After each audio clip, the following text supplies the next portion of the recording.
धार जिला विधिक सेवा प्राधिकरण की पहल से 3 हत्याओं के आरोप में करीब 4 साल से जेल में बंद एक गरीब दंपति को बड़ी राहत मिली है। न्यायालय ने साक्ष्य और सुनवाई के बाद दोनों आरोपियों को दोष मुक्त कर बरी कर दिया। जानकारी के अनुसार ग्राम साला थाना धामनोद के अंतर्गत आरोपी कालू और संगीता के विरुद्ध धारा 302 के तहत प्रकरण पंजीबद्ध हुआ था। प्रकरण करीब 2022 से लंबित था। 4 साल से दोनों आरोपी जेल में थे। आर्थिक रूप से कमजोर होने के कारण कालू और संगीता अपने बचाव के लिए वकील नहीं कर पा रहे थे। जेल निरीक्षण के दौरान जिला विधिक सेवा प्राधिकरण की टीम ने उनकी स्थिति को देखते हुए उन्हें निःशुल्क कानूनी सहायता उपलब्ध कराई। प्रकरण की पैरवी विधिक प्रतिरक्षा अधिकारी सतीश ठाकुर ने की।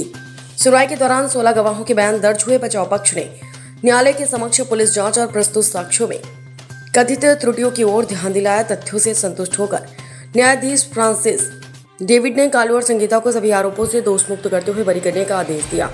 जिला विधिक सेवा प्राधिकरण ने इसे इस बात का उदाहरण बताया कि आर्थिक स्थिति किसी भी व्यक्ति को न्याय से वंचित नहीं कर सकती और पात्र लोगों को निःशुल्क विधिक सहायता उपलब्ध कराई जाती है। Satish Thakur, chief defence counsel, legal service authority धार।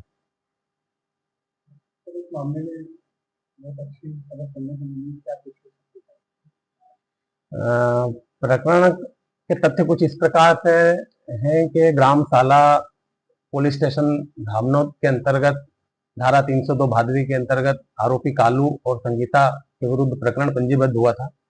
302 भादवी और SC/ST एक्ट के अंतर्गत प्रकरण करीब 2022 से लंबित था। 4 साल से दोनों आरोपीगण जेल में थे और नालसा के अंतर्गत जो LADCS की स्थापना की गई है प्रत्येक हेडक्वार्टर पे ऑल ओवर इंडिया, उसके अंतर्गत ऐसे चिन्हित प्रकरण जिसमें अधिवक्ता नियुक्त करने में आरोपी सक्षम नहीं है, ऐसे प्रकरणों को जिला विधिक सेवा प्राधिकरण के माध्यम से न्यायालय में पैरवी की जाती है और उनकी तरफ से उचित जो प्रतिरक्षा है आरोपी की ओर से वो न्यायालय के समक्ष रख के प्रकरण की पैरवी करने के उपरांत जो भी न्यायालय डिसीजन करता है अभियोजन की ओर लगाए गए चार्ज के उस पर, तो ऐसा प्रकरण था यह कि यह लव मैरिज के अंतर्गत इसने एक लव मैरिज की थी, पहले से शादीशुदा था और जिससे लव मैरिज की थी वो जो इसकी पत्नी थी और उसकी दोनों पुत्रियां, तीनों की हत्या हुई थी और इसके अंतर्गत इनको जेल में निरुद्ध किया गया था। आरोपी निर्दोष था।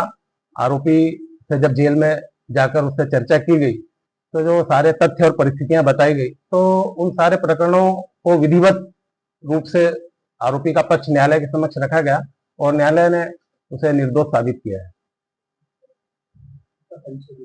Satish Thakur, chief defence counsel, धार।